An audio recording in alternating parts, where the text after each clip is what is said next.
Today on Knits and Stories, we're diving into 6 books that I am anticipating for the month of July. So grab a cup of something and let's dive in.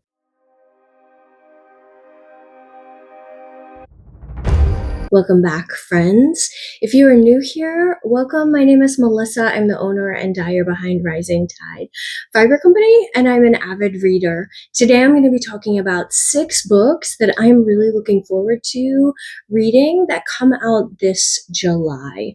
So the first book that comes out on July 1st is by Sarah Strohmeyer. It's called A Mother Always Knows.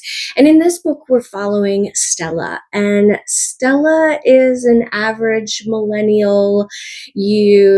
She's just trying to pay her rent. She works in a library. You would never know that she's living under a new assumed name, or that she was raised in like this cult in Vermont and someone brutally murdered her mom when she was 10 years old.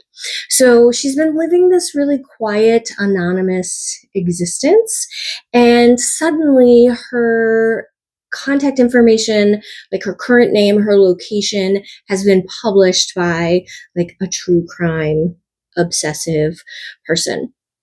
And so now she's going to go back to that cult and find the guru that her mother was so enthralled with and try and not be in the line of what is her mom's killer coming to finish off the crime he originally committed.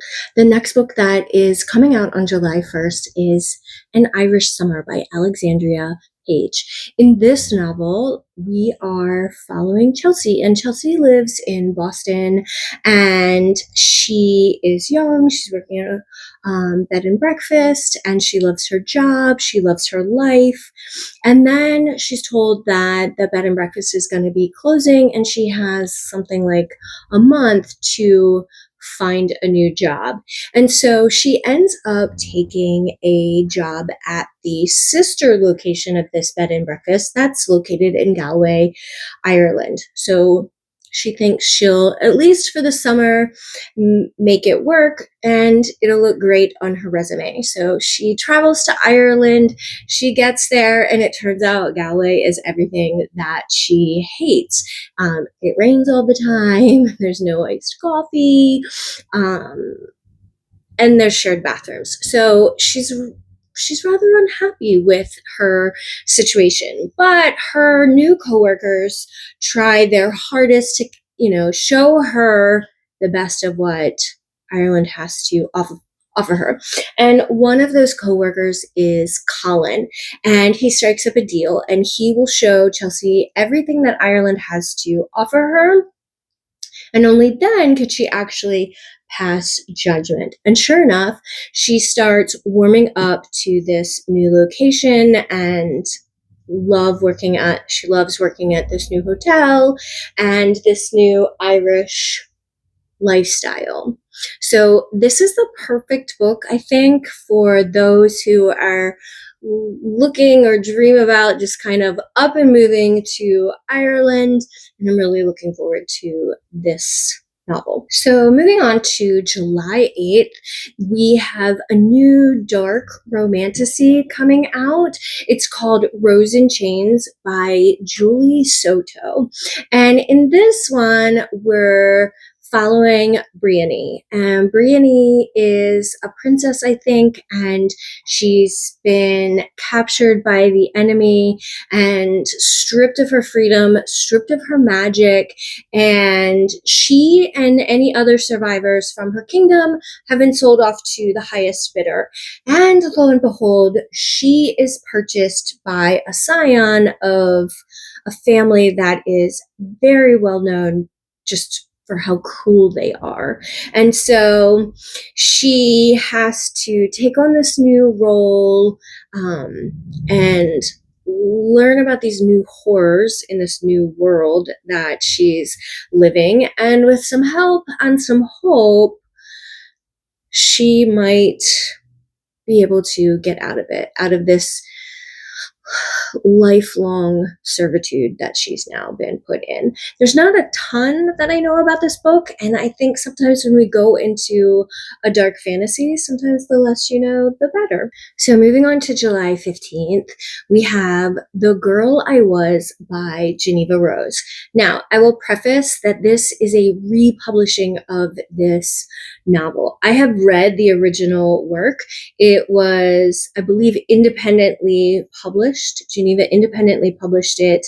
And now that she's gone on to become a successful, like, New York Times bestselling author, a publishing house has basically bought the rights to that novel, and she now has an editing team, and they kind of reworked some of the stuff that wasn't edited in the first one and added an additional 6 chapters. So I'm actually really excited. I enjoyed this novel the first time around, but I'm actually kind of excited to see where do those 6 new chapters take us. So in this story, we're following Alexis, and she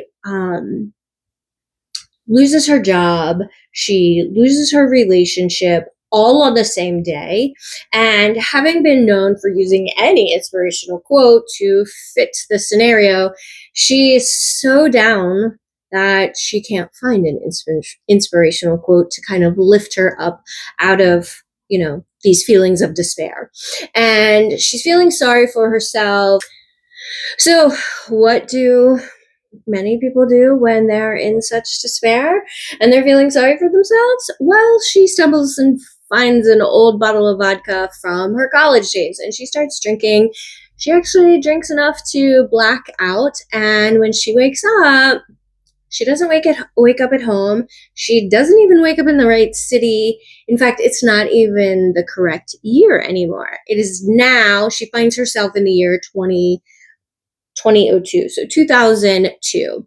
And so now she's woken up in the past. She thinks she has this incredible opportunity to do life over.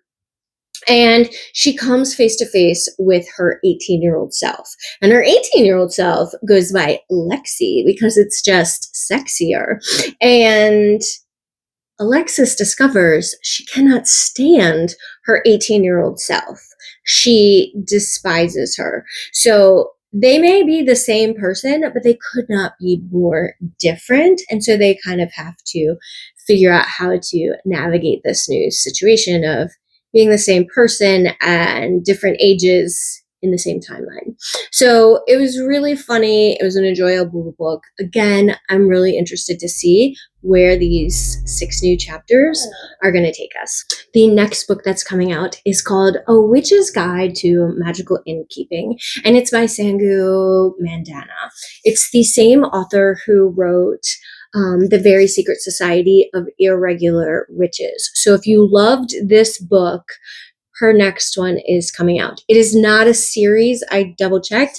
Nothing indicates that it is a series. It should be an independent novel. I would not be surprised if there are references to this.